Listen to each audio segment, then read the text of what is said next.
Time now for Night Court. On the docket tonight, a discrimination complaint in Minnesota against USA Powerlifting after a transgender athlete, biological male, now identifying as female, was not allowed to compete in the women's bench press event. Okay, tonight's Legal Eagle is here to break it down. Criminal defense attorney Bob Bianchi and Washington Times legal affairs reporter and attorney Alex Sawyer. Great to have you both with us tonight.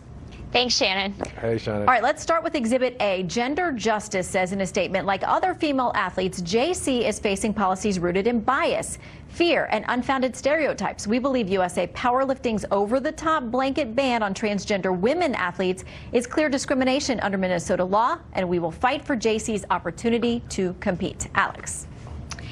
You know, I think that there's different rights at issue here, obviously, but it's important to remember that women's rights matter too, and civil rights protect sex as a class, and traditionally courts have viewed that as gender assigned at birth. Could that change in the future? Possibly. There's cases pending before the Supreme Court next term, but at this point in time, I think that we have to think about all people involved, and it could put women at a very fair disadvantage, to say the least, in terms of science. And we talk about height, weight, speed. There are differences biologically between men and women. Okay, so Bob, let's go to Exhibit B then. This is from USA Powerlifting. They say analysis of scientific data reflects the inherent differences in strength and powerlifting between biological males, XY chromosomes, and biological females, XX. To allow those born and who went through puberty as males to compete as females would be inherently discriminatory against a federally protected class, women. Bob?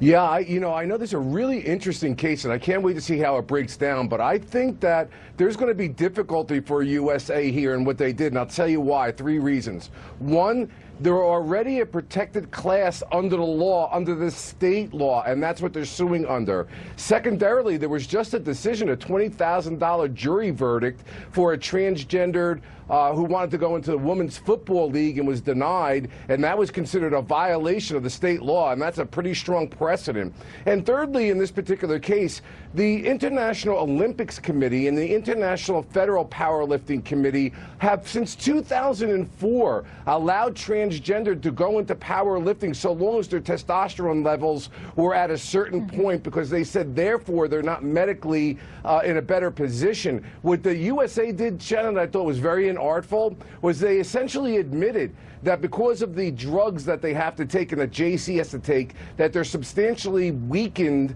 They can't perform like men, but they're not allowing them to go in and perform in a women's competition. So essentially, you've deprived a transgender person from ever competing anywhere. I think the courts are not going to look favorably upon that. Okay, so to Exhibit C then, for you, Alex, from J.C. Cooper saying, I'm no stranger to a challenge. USA Powerlifting's blanket ban violates not just the law, but the very spirit of sports. How much do you think that'll factor in? I think it's interesting to see because, you know, what we've seen so far in places like Connecticut, there's been women who have spoken out and said, you know, they feel like they're always playing for second because when they compete against trans females, they know the outcome before the race even begins. We've seen in the past, I remember the 70s, there was a tennis player, a trans female, who entered the U.S. Open. 25 of the 32 women pulled out. And I think that it could be, as some women have come forward and say, some female athletes, that it could end up really destroying female sports, because who wants to compete for second? Okay, quick final word from you, Bob. Our Exhibit D is from USA Powerlifting. It says the dispute goes to the heart of whether it's appropriate for government to intrude on the practices and rules of a private entity acting to protect fair play in recognition of scientific evidence, they say, about the factors involved. Final word to you. I don't think that that's right. I'll tell you, firstly, I've been kind of shocked when I was researching this. There's a lot of dispute here about the scientific evidence. It is not clear, and I would imagine down the road the courts are going to want to know specifically, if you're lowering your testosterone level to a point of what females are at, how can you argue that that's merely by your being born a male that you have an advantage? That's the first thing. And secondarily, I think the government does have a right to ensure that protected classes are not discriminated upon. That happens all the time. And that's the tricky thing here, because the powerlifting group says they're trying to protect the class of women as a protected class. So we're going to watch this case. Very interesting, and it could be landmark. Thank you, Bob and Alex, both very much. Thank you. You at home or the jury, let us know what you think at Shannon Bream or at Fox News Night.